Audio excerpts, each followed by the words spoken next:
Good evening. Hi. Well, welcome everyone, and thank you for being here. Tonight, we gather to celebrate the life of an incredible woman, Sandra Jane Graham, or Sandy to most of you, Mom to me, and so many more titles to everyone in this room. I know that your heart, like mine, aches for Sandy. And yes, this is a sad occasion, but this is also a celebration of life, and boy, did my mom live a life worth celebrating. Her memory will be forever cherished, and her legacy will live on. Those many lessons that she taught will live on in all of us.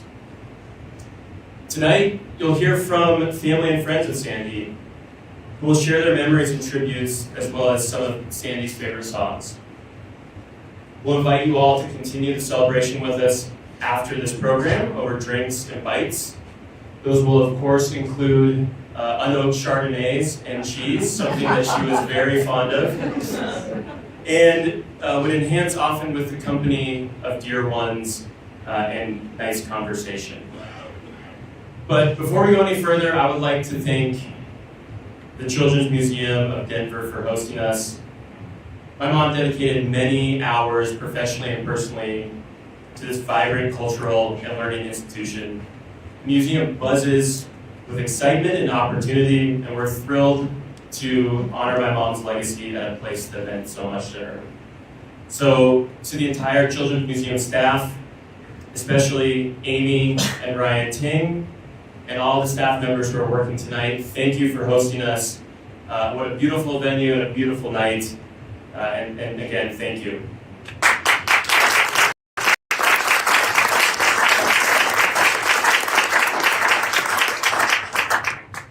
And of course, I want to thank all of you for being here, whether virtually or in person. It truly warms my heart to see how many lives she touched and enhanced. She treasured all of her friendships and dearly loved all of you. We appreciate you being here. With that, we'd like to start with one of my mom's favorite songs, Here Comes the Sun, written by her second favorite Beatle, George Harrison, and performed by our friend Tom Sharp. Tom?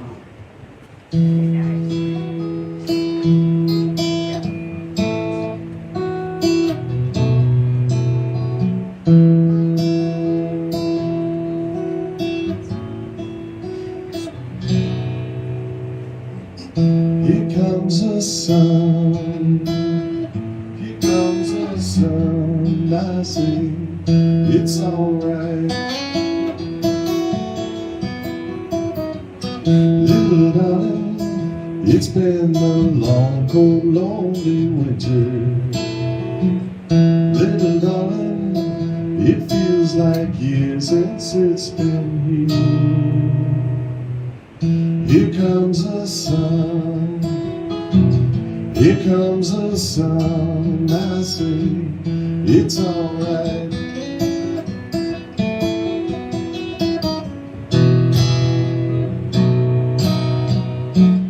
Little darling, the smile returned into their faces. Little darling, it seems like years since it's been here. Here comes the sun, here comes the sun, I say it's alright.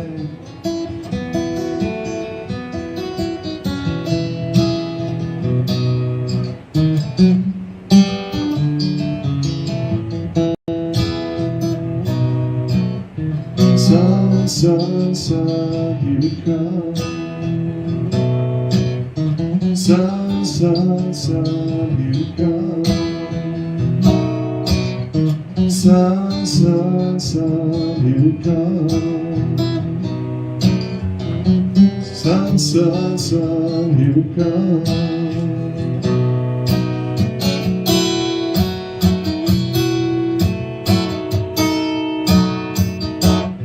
Little darling, I feel the ice is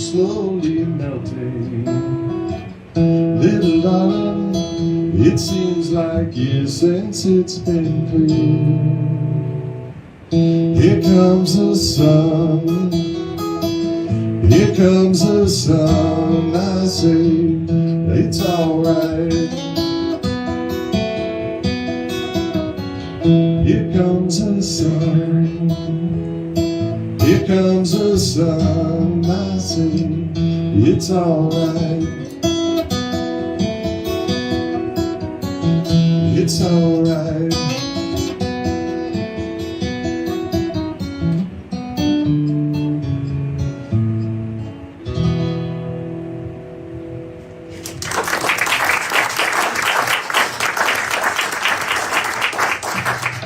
Thank you, Tom. As I said, you'll be hearing from friends and family, and I would like to invite up someone who's very important to me and this entire family, and had the privilege of knowing my mom virtually her entire life. Please welcome my aunt, Diane Graham.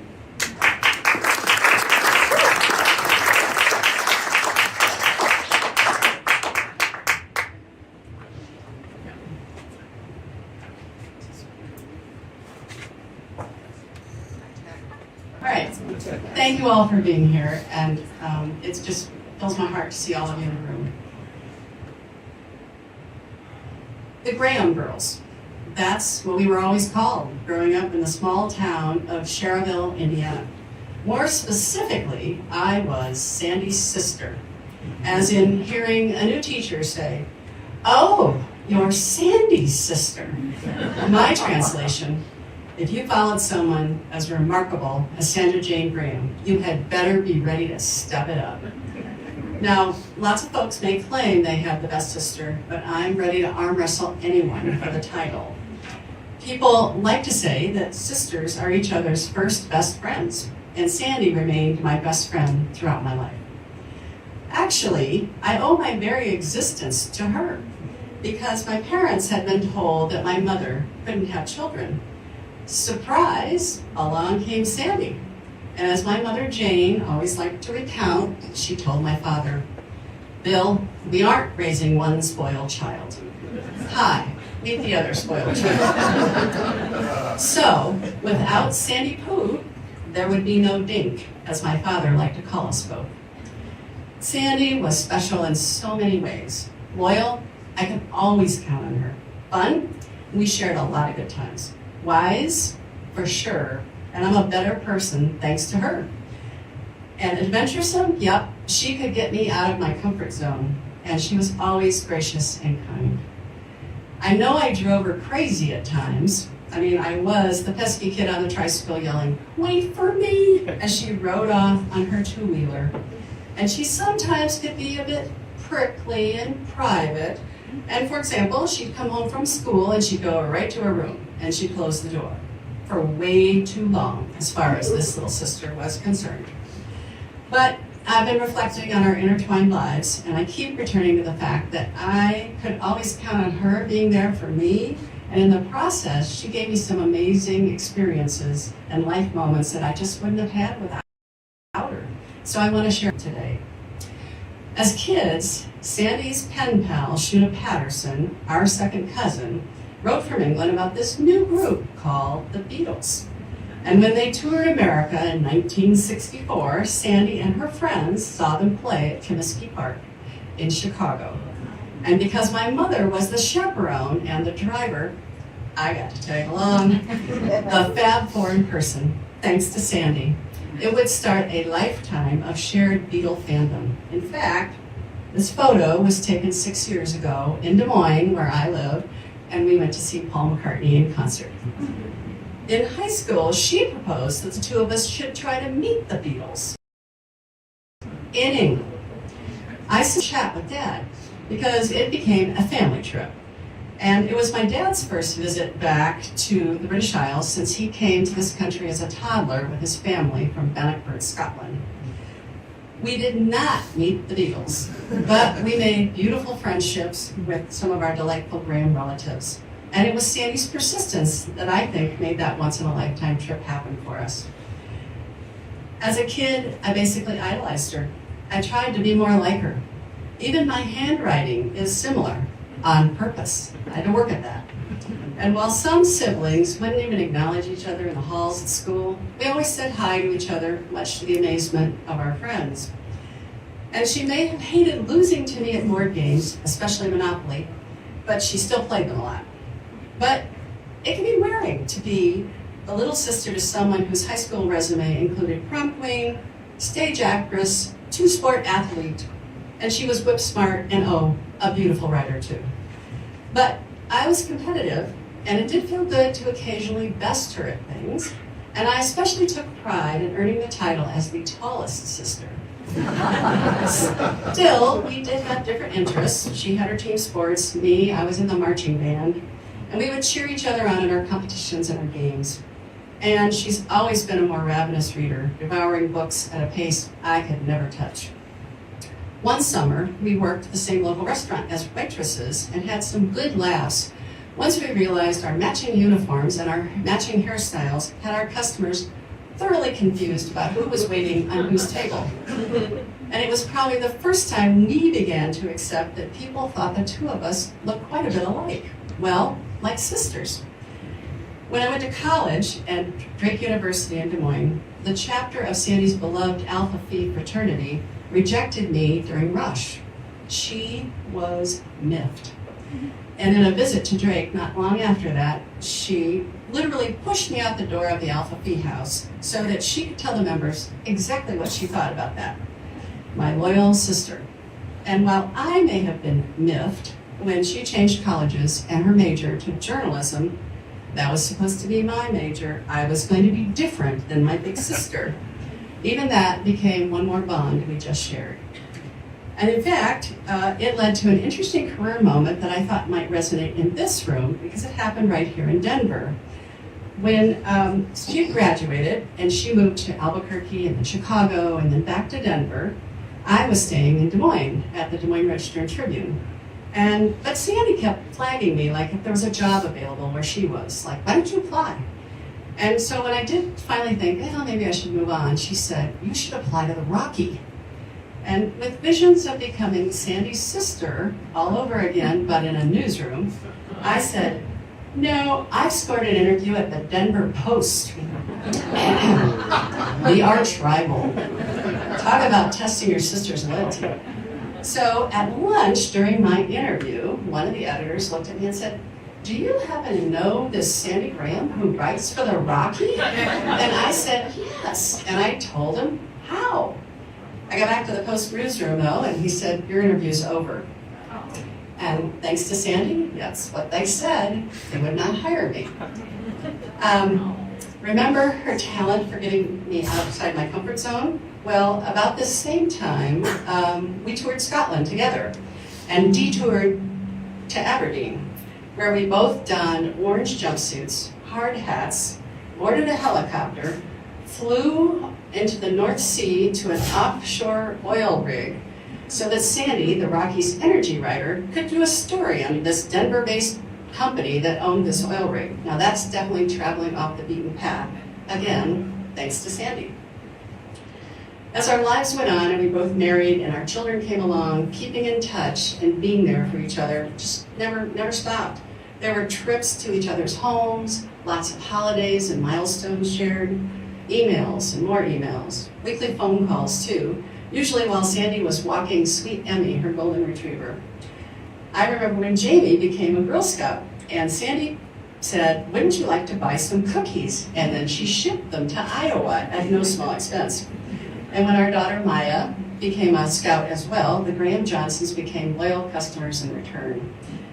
And when my late husband Dan developed a rare disease, and Sandy would hop in the car with Emmy and drive to Iowa to take care of Maya while we went to see the specialists. And when we lost Dan 6 years ago, Sandy was there with Maya and me again.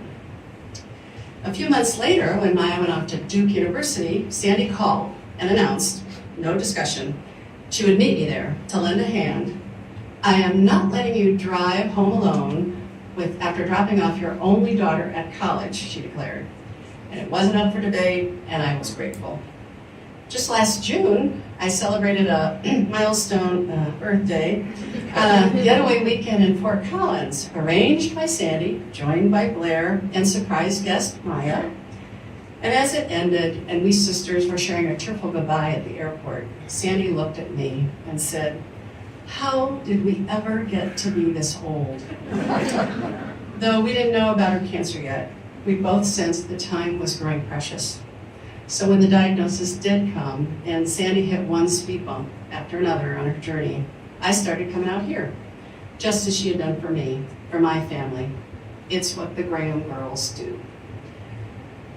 I found a 2014 interview that Sandy had given after she was named Colorado Presswomen's Communicator of Achievement. The story ended with a few trivia questions like, what talent would you like to have? And Sandy had said, to fly like Superman or to tap dance. The final question, though, was, how do we follow you, like on social media? And my often modest to a fault sister said, I don't really have a following on Facebook or Twitter, so let's just skip all that. Well, as we see today in this very room, Sandy actually had a huge following. She had so many friends and family members who loved her, admired her, and enjoyed just being in her orbit. And as my brother-in-law Marty Miller told me recently, her absence opens up a giant hole in our collective universe. So I want to challenge you all today, who are part of her following, to keep talking about Sandy. Say her name, share your stories about her with each other, and especially with her beautiful kids and Blair. It's what I plan to do. She was a gift to my life, the Graham girl named Sandra Jane. She left us way too soon. And Diana Leese here will spend the rest of her time on Earth helping keep Sandy's memory alive and honoring her with all my love. Thank you.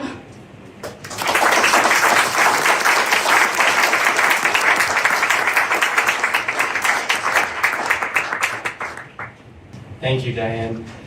And it's true, both of the Graham girls are incredibly competitive when it comes to board games. I often do not play them. So. Next, I'd like to welcome one of my mom's longest friends and a fellow Rocky Mountain News journalist and my godmother, Debbie Frazier. Debbie.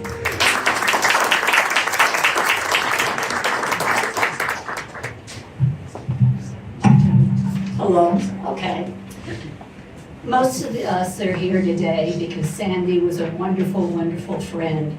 And even if you were related to her, she was still a wonderful, wonderful friend. We represent the many facets of her life and her many interests.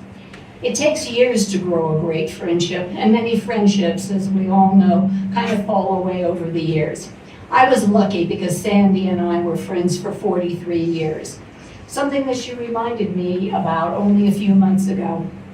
And 43 years just really wasn't enough. We met at the Rocky Mountain News in 1981 and sat in the same cluster of desks. Surprisingly, people confused Sandy and I. We took it as a compliment. She'd come from the rough and tumble world of the Wall Street Journal. I'd come from United Press International, which was teetering on disaster. We were proud of being survivors and often talked about that. We lived in Capitol Hill. She in a vintage apartment on the good side of Colfax. I in a historic condo on the wrong side of Colfax. Our friendship grew over white wine and cheese. That's a recurring theme here. Skiing and mountain hikes, and after work forays to those famous fern bars of that era. We even had identical ski jackets, quite by accident. She covered the Environment, Energy, and the Public Utilities Commission, the latter with an enthusiasm that remains unequal today.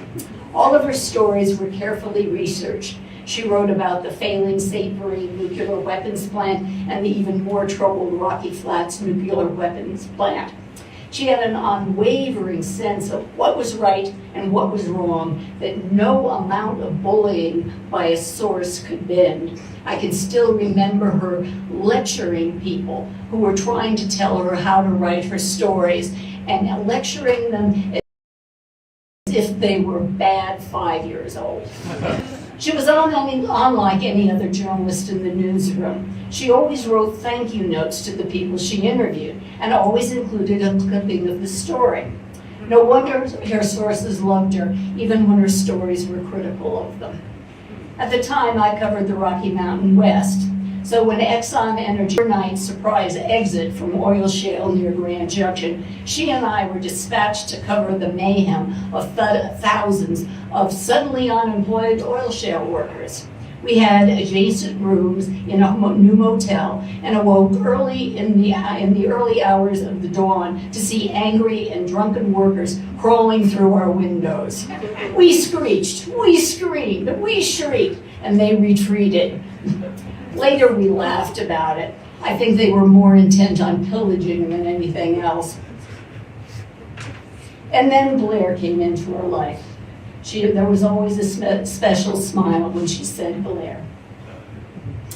At their wedding, the minister told those gathered to support the marriage in the years ahead as they were supporting Blair and Sandy on that day.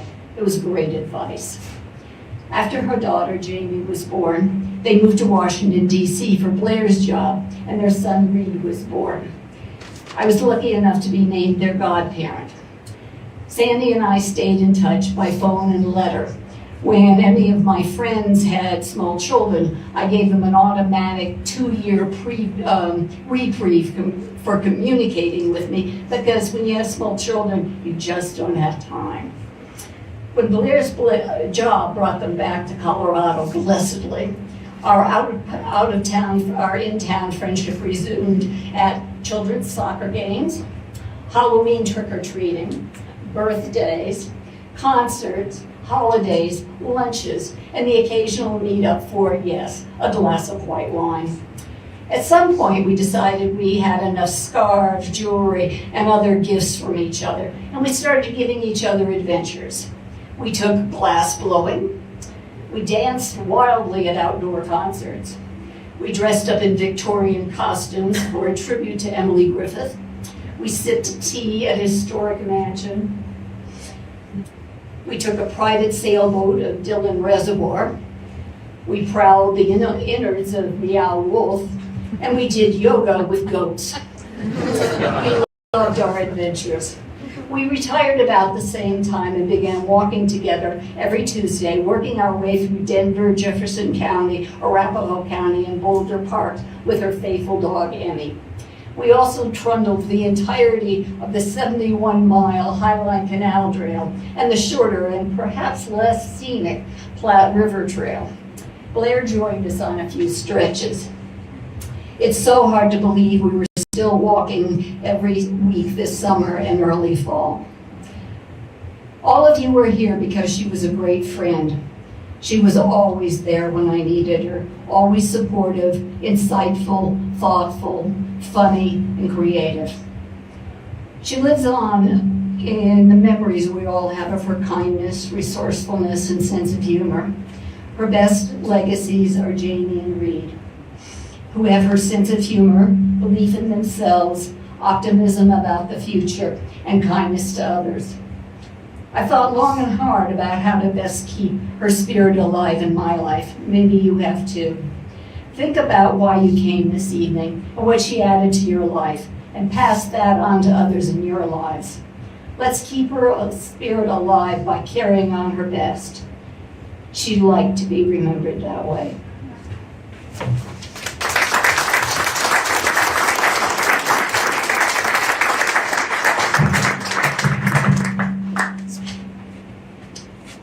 Thank you, Debbie.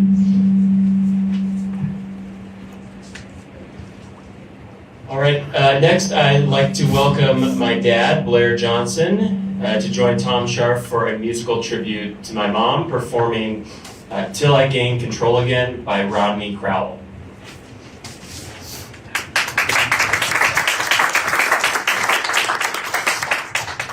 Thanks, Reed. Everybody has probably heard this song because everybody's covered it. But it's a great song written by Rodney Crowell, and who was in Emmy Lou Harris's band until he kind of emerged as a songwriter and a star, a low-key star of his own, but it's a song that struck me as appropriate in some ways.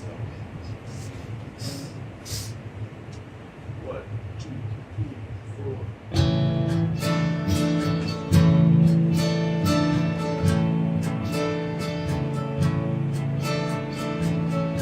Just like the sun over the mountain tops,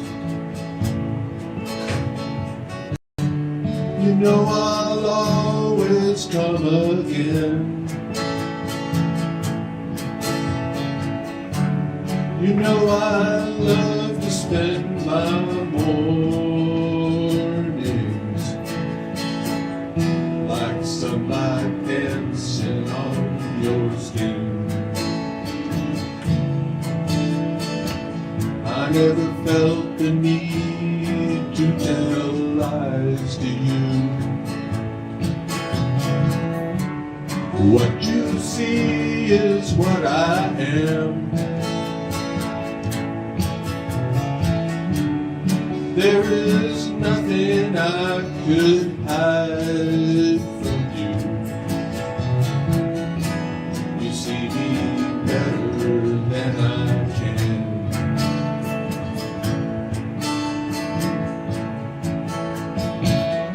Out on the road that lies before me now,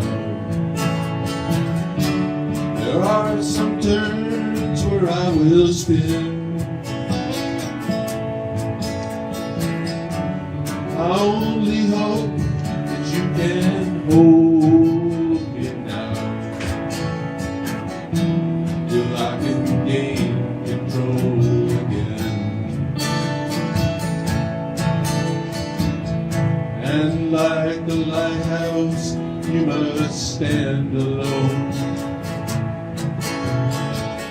Landmark a safe journey's end.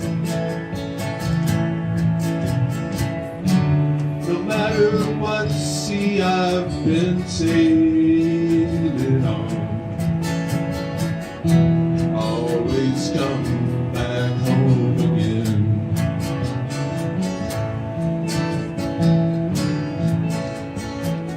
Out on the road that lies before me now, there are some turns where I will spin. I only hope that you can hold me now, till I can gain control again. I only hope that you can hold me now,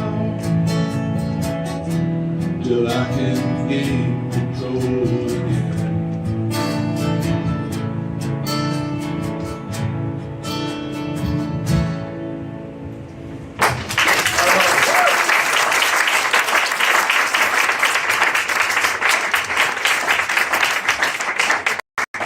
That was beautiful, Dad. Thank you. No need to sit down. I'd like to invite you up to give some remarks now. My dad.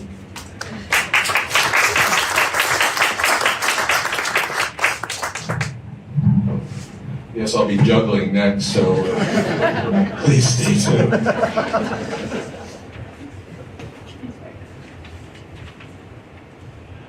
Thanks, Reed, and thanks to the Children's Museum. Sandy just loved working here. It was devoid of the politics she was so used to in the newsroom and the backbiting and whatnot. And so really grateful for you hosting this special gathering. And my final thanks go to all of you for taking time, her dear friends, for coming to celebrate Sandy's life or watching on live stream. All of that would mean a lot to her. The first time I saw Sandy was on TV. It was a Friday night in the summer of 1984. She was one of 3 reporters discussing news of the week on a PBS show called The State of Colorado. I was cooking dinner in my palatial pad at 8th and Grant when I took a break to check out the show. It was a moment that changed my life because nearly jumping off the screen, there was a woman with sparkling eyes and a smile that stopped me in my tracks, waxing wisely and wittily. She seemed smart, classy, and fun, and gave new meaning to must-see TV. Her name was Sandy Graham, and she was mesmerizing. Given my visceral reaction, I knew instantly I had to meet her. But how could I do that with any semblance of the grace that she had? Fortunately, I had a willing accomplice, Joe Varengia, a Rocky Mountain News colleague of Sandy's, whom I'd gotten to know because he'd covered the company where I worked in media relations. To strategize a plan of introduction, Joe and I met for a business lunch at the hole-in-the-wall Chinese restaurant next to the old Yankee Dollar on 15th and Champa. Some of you may remember that. There's no real reason to from a culinary standpoint, but historic landmark. To provide some context, I should point out that the place where Joe and his roommate, Joe Rassenfoss, lived was a popular Capitol Hill party scene where reporters from the Denver media often flocked to drink and dance. In local journalism circles, it was known as the House of Joes. Anyway, Joe V, as he was called, said he'd host a barbecue dinner with just the three of us and Joan Lowy, another news reporter. When he invited Sandy, she apparently assumed it would be another wild party at the House of Joes. But that wasn't our plan. 3 decades later, Joan recalled that night, July 28th, in a note to Sandy. I thought Joe had told you that Blair asked him to set up something casual with you, Joan recalled. It never occurred to me that Joe wouldn't have mentioned that to you ahead of time, but hey, he's a guy. Until then, Sandy had no idea what she was getting into. Coming back from covering a Western water conference in Gunnison, she made the long drive in her unair-conditioned, lime-colored Plymouth Horizon, which I later dubbed the Green Machine. Melting like a popsicle, she called Joe to say she was tired, really needed a shower, and wouldn't be coming to the party. Somehow, he convinced her, though. I met Sandy at the door with what she later called that wonderful Blair smile, shy and warm at the same time. But I was actually nervous as hell and worried that I'd forget how to speak English. When Joe and I went outside to check the barbecue and compare notes about Sandy, Joan seized the opportunity. What do you think about Blair? She asked. Baffled, Sandy said, why should I think anything of Blair?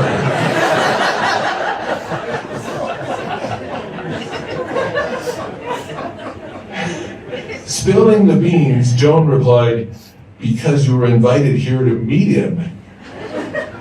As Joan later wrote Sandy, when I explained about Blair, you started running your fingers through your hair, asking if you looked okay. Obviously, you must have.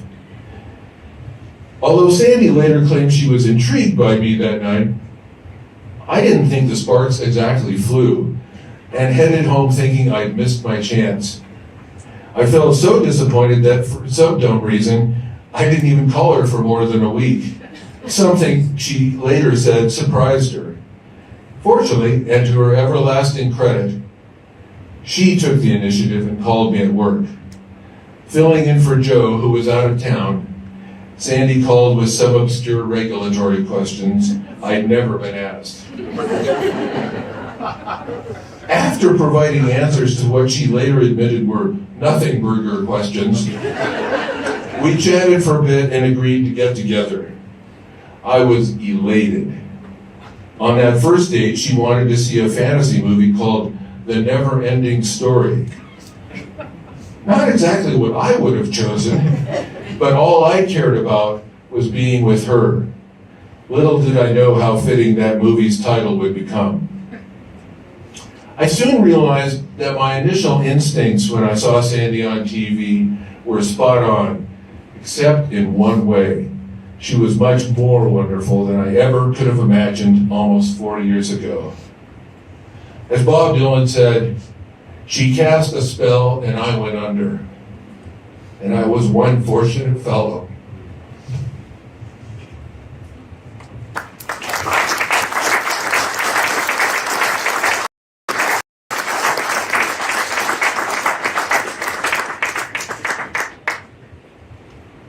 All right, thank you so much, Dad. It's a story that I've heard so many times, but it's just as incredible every time I hear it, and I'm glad it happened.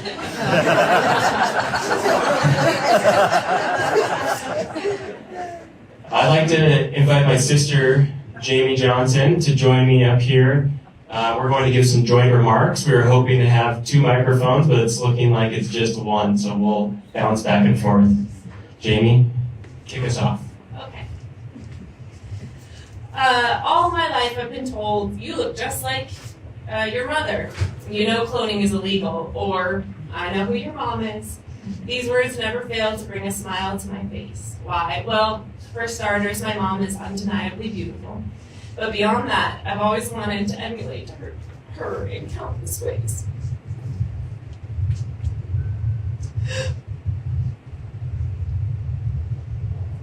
Her kindness, her sense of fun, her creativity, her warmth, and her unwavering support.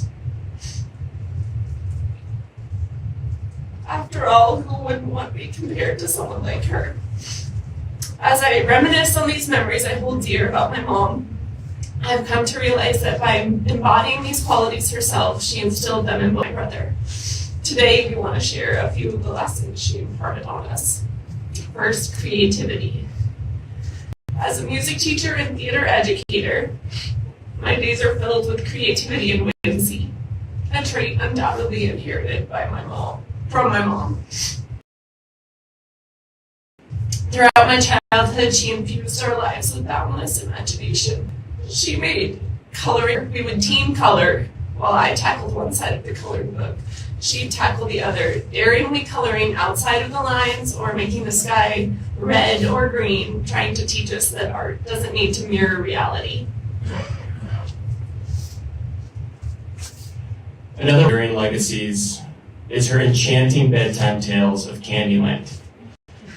Many nights before bed, she'd spin yarns of Jamie and Reed's escapades through the enchanted realm of the Candyland board game. Together, we'd venture up the hill in the backyard, climb under an exposed root, under the cottonwood tree, and plunge into a rabbit hole, emerging on the other side to meet Queen Frostine and the big purple bunnies of Gumdrop Forest. And if cousins or friends were present, they'd inevitably find themselves woven into the narratives. Mom's ad-lib storytelling was absolutely incredible, and those stories we will treasure forever. Come Halloween, Mom was our costume designer extraordinaire. No store-bought costumes for us. Instead, we'd peruse fabric stores, selecting patterns and fabrics to bring our imaginative versions to life. Her costumes included Peter Pan, Barney, a nun, and a cheerleader. And those were just the costumes that Reed wore.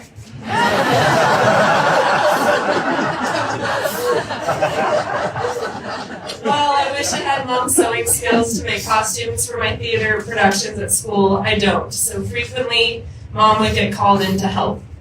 One time during Beauty and the Beast, a parent volunteer had dropped off Belle's blue dress, and it was so large that it was practically falling off of the 8th grade actor. In came my mom and her sewing machine to school, setting up a table in my classroom as I taught. Soon the lesson switched from music to sewing. Most of the students had never seen a sewing machine before, and my mom loved showing the kids how it worked, all while saving the costume in time for the show. Second, passion. My mom was a connoisseur of books, movies, and stories, particularly those of fantasy and sci-fi.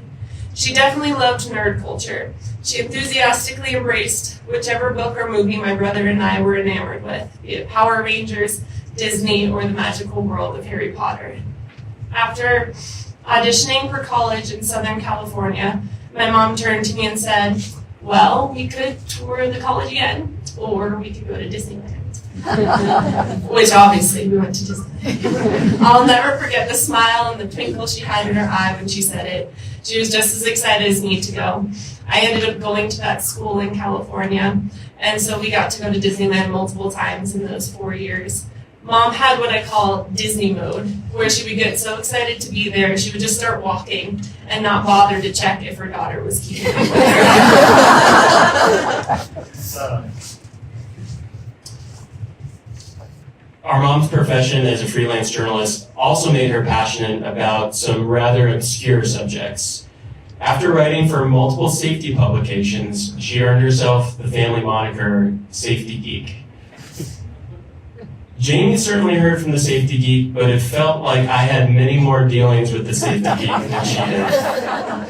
I'll share a classic story. When I was a young boy looking for after-school entertainment, our yard was full of small landscaping rocks, and I decided I wanted to know what is inside of those rocks.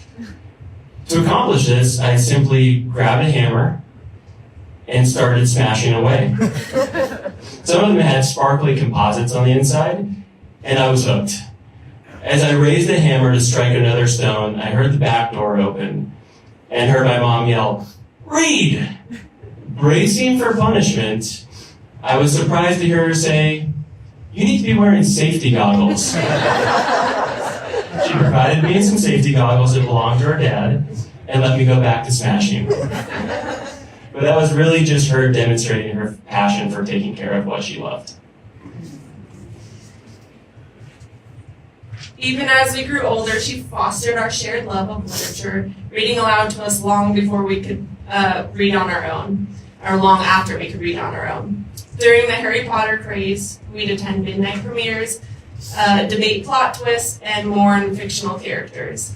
When reading the 6th book out loud to read, and spoiler alert, Dumbledore died, Mom started sobbing for the fictional headmaster when our grandma called. She was so upset I had to take a message and say, "Sorry, Grandmommy, Mom can't talk, Dumbledore died." Mom taught me to pursue my passions with enthusiasm regardless of what was popular. There's nothing cooler than being true to yourself and proudly showcasing your interest, preferably while wearing a costume. And finally, confidence. In recent conversations with my dad, I learned about how Mom became a more confident leader as she grew up.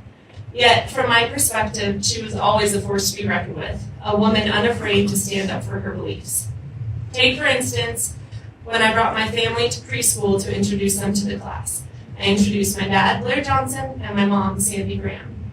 "You mean Sandy Graham Johnson," the teacher said. Without skipping a beat, my mom promptly corrected her, asserting her identity with unwavering conviction.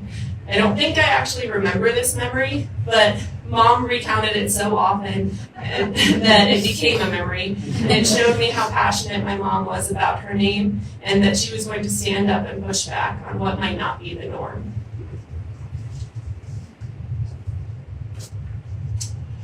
There was another time that my mom showed extreme confidence, and this also had to do with her journalism career.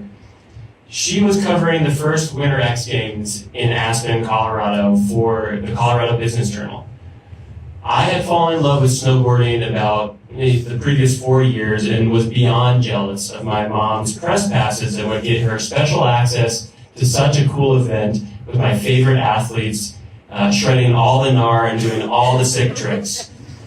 I wanted to meet my heroes and see her interview the athletes and the organizers. So what did she do? She applied for a second press pass for a photographer. And who might have that been?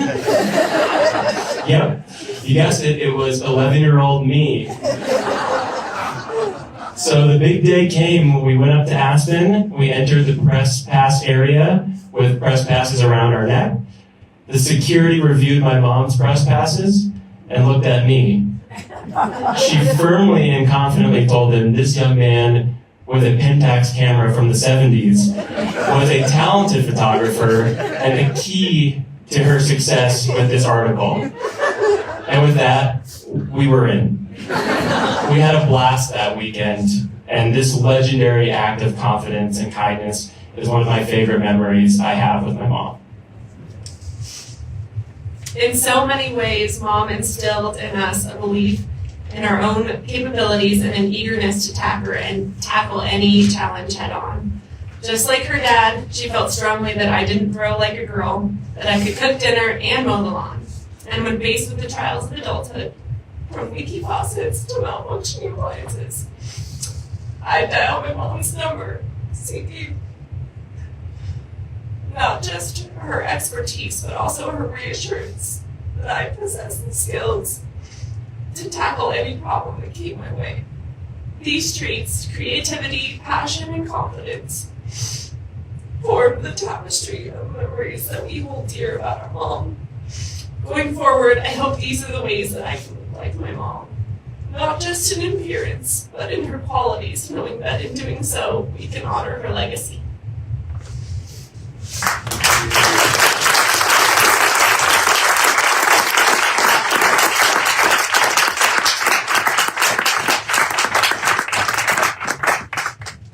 All right, and one final musical tribute. Again, please welcome Tom Scharf singing From a Distance.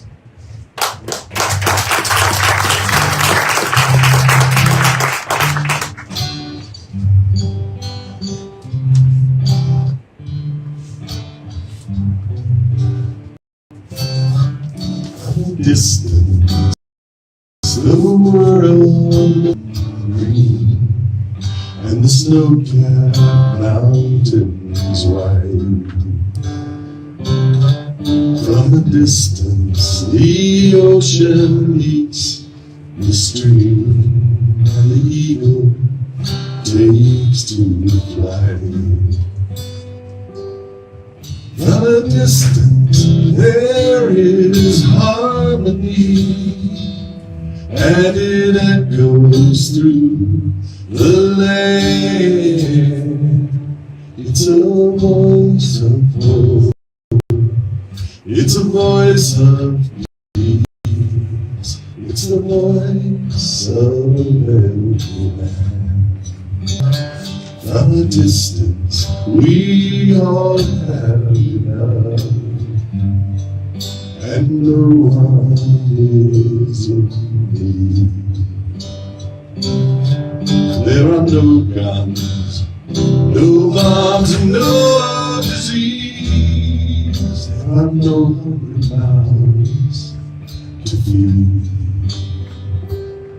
From a distance, we are instruments, marching in a common band, playing songs of hope, playing songs of peace. They're the songs of every man.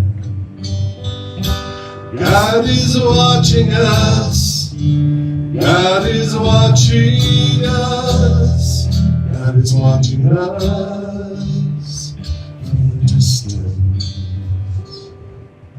From a distance, you look like my friend, even though we are at war.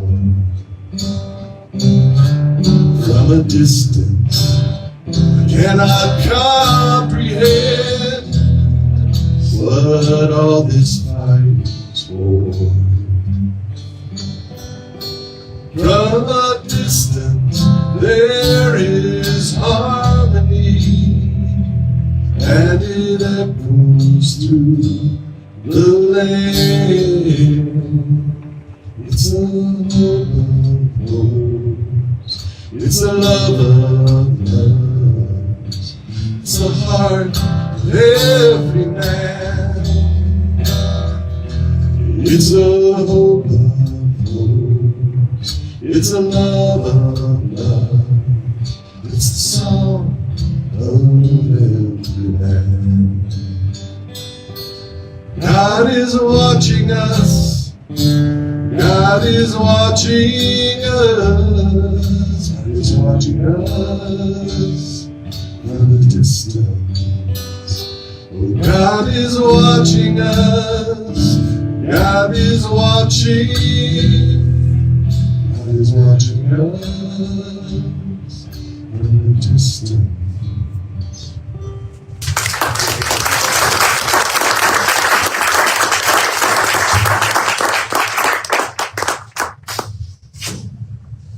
Thank you, Tom.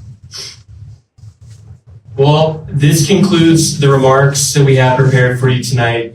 And again, I just want to express on behalf of the family our immense gratitude for you being here to celebrate my mom. I have just a few closing remarks, and then we'll continue the celebration together. I once asked my mom how she was able to keep so many meaningful relationships. She said she didn't really feel like she had tons of friends. Not true. My Aunt Diane already established that. She did. But I understood what she was saying. She went on to say, I think it comes down to treating others with respect and having empathy for differences. This wasn't necessarily the most profound statement, especially from a gifted and award-winning communicator like my mom. The Golden Rule, after all, traces its roots back over 3,500 years. But in reflecting on this statement, I realized something. And that's, my mom never harped on this. Never did she give a soapbox speech to my sister or I about treating others well. She just embodied it. She lived it every day. It was part of her, and that made all the difference. In the turbulent times we live in today, this lesson is critical. And it's not what you say, it's what you do. And this is just one of the many ways I will honor my mom's legacy moving forward. So as I follow my mom's example, I'll leave you with this challenge. How will you honor the legacy of Sandy Graham?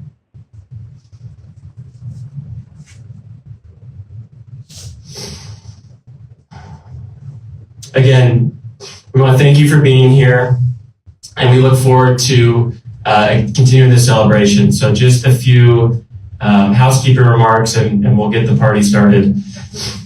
The family will be holding a receiving line, actually on the other side of the second floor of the museum, close to the staircase you came up, in the farmer's market exhibit. You can find us there. And we look forward to chatting with all of you for some time, and then we will also mingle. I know I certainly would like to toast my mom with a glass of white wine. If you need help finding anything, there are museum employees here to help point you in the right direction. We're also excited to share that there will be 2 different exhibits open, both the Bubbles exhibit and the Kinetics exhibit, which I hear are both great, especially with when enhanced with a little bit of white wine. For those of you who did not have a chance to sign the guest book, I know that there was a bit of a bottleneck on the way in. Please do find some time to sign the guest book before you take off tonight. It would mean a lot to us to have a record of all of you being here and supporting my mom. Finally, one other point. I understand that the overflow area that's streaming the live stream is about 2 minutes behind where we are live today. So if we could just wait in this room for about 120 seconds, that way we don't interrupt what I'm saying currently in the past. So again, we just want to say thank you for being here. Truly beautiful remarks about a beautiful woman. And thank you for celebrating my mom. She loved you all. And we love you, Mom.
Good.